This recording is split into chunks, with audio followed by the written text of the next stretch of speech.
So this week we are learning about the Crusades. In class, we're particularly going to be focusing on the build-up to the First Crusade.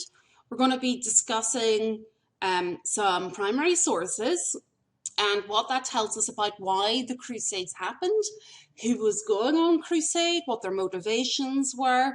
So we'll talk about the build-up and the motivations, and we'll see that they particularly overlap with a number of things we've discussed in earlier classes.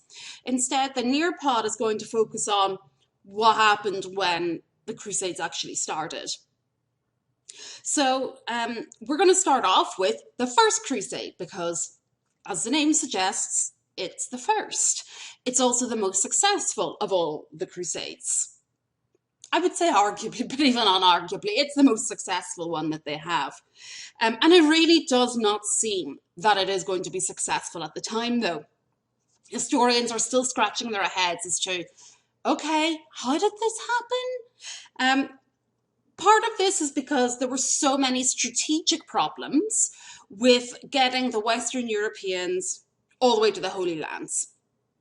So if we look at this map, there are numerous places in France in particular marked, and that's on the far left-hand side. We're familiar with our map of Europe at this point in the semester. And then the Holy Lands are away in the green part on the far right-hand side. Now that's a distance of several thousand kilometers, and there's many mountains and deserts in the way.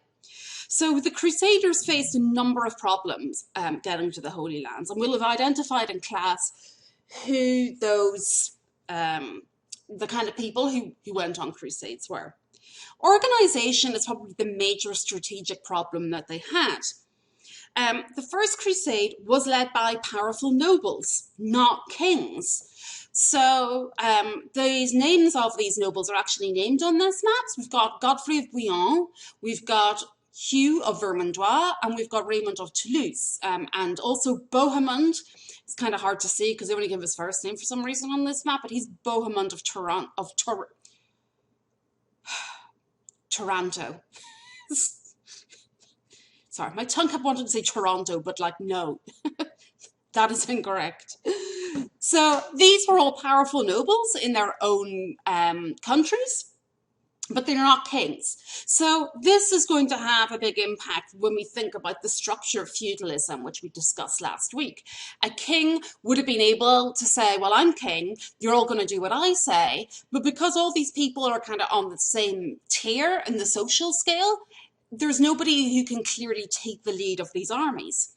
So these are undeniably feudal armies.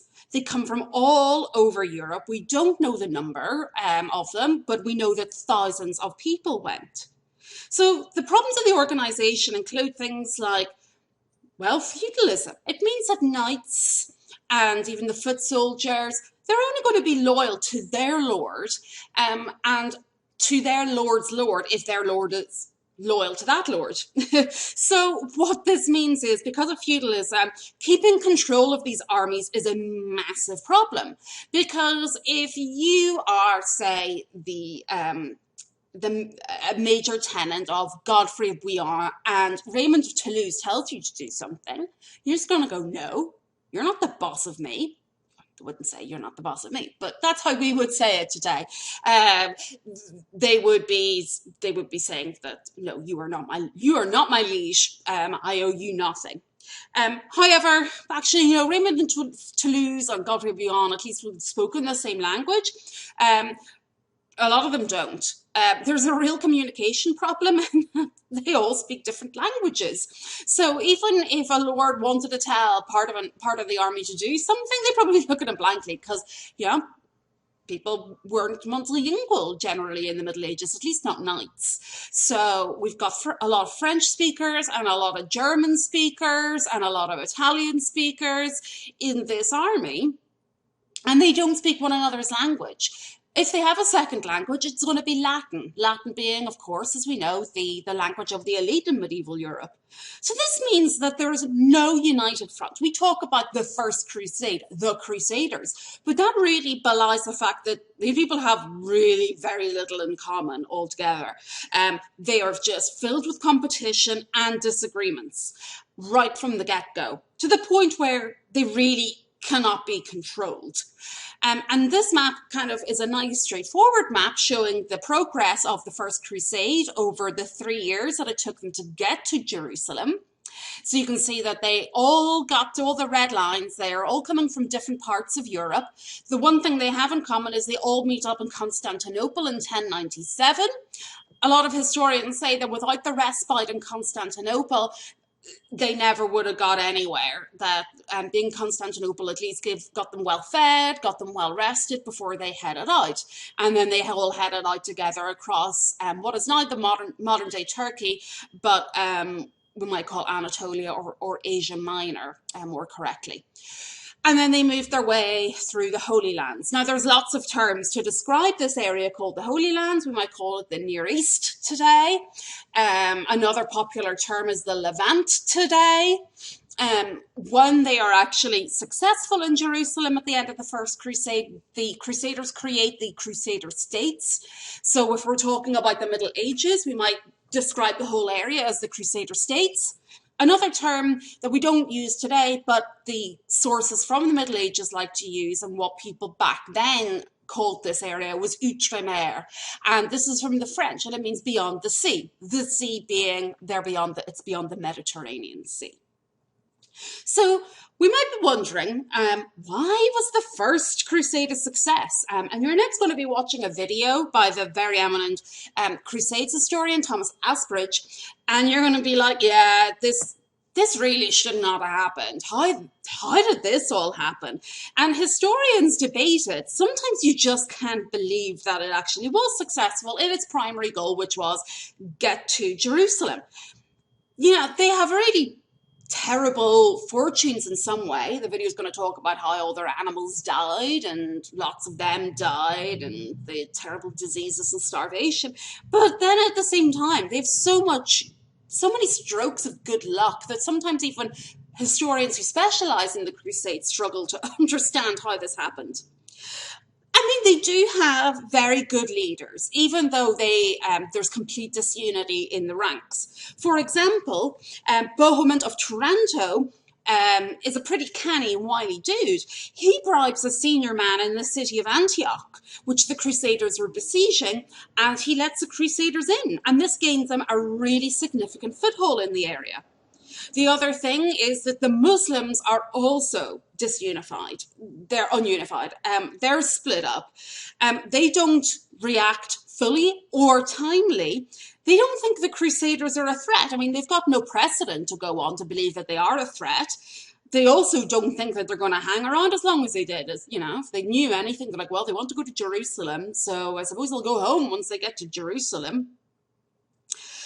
So they did not do a very coordinated response to the Crusades. The people also are building on their popular religious beliefs from the Middle Ages. And as we already know, religion is not unchanging. You know, the medieval religious beliefs, we can see, you know, maybe some remnants of it today. You know, for example, saints are still very important in the Catholic Church. But obviously the way that medieval Christians believed was a good Christian way to behave and the things that they did are not things that we would do today. So a lot of the time the Crusaders are just so passionate and riled up that they believe that God sees their success and is supporting them. And we can see this most clearly in the story of the Holy Lance, which the peasant Peter Bartholomew says he has a vision and sees the Holy Lance. And the fact that they all sit around and pray vociferously outside Jerusalem and then manage to break through. So it seems to be that it's kind of a self-fulfilling prophecy in a way, like they rile themselves up so much, they do fight harder and better than maybe they would have otherwise. Another really big debated thing is to what extent the Byzantine support helped them. Some historians say, oh, it never would have happened without the Byzantines. I mean, it wouldn't. They wrote the letter, but I mean, they did give them some support at least, even if, you know, the tensions between East and West are only going to ramp up. But at the very least, that layover in Constantinople did give them the opportunity to rest a bit. Also, it was a success because they did reach their end goal of taking Jerusalem. Somehow, it feels like. And with this, they created what we call the Crusader states. And these are shown on the map here on the left. So you can see down at the bottom, there's the Kingdom of Jerusalem, obviously with Jerusalem being at its head is the most important. But I want you to look up at the top right with the county of Edessa. That's going to be important in my next video, which is going to talk about the later Crusades. So by the end of the First Crusade, you can see Antioch here as well, the Crusaders have conquered, the entire fertile coastline of the Near East and a bit inland as well, in the form of Edessa. So somehow they don't just succeed in getting to Jerusalem, but they succeed in forming feudal states on a Western European style in the Holy Lands. So what you're going to do now is watch the Asperge documentary, which is pretty brief, but it fills out what I've just been telling you.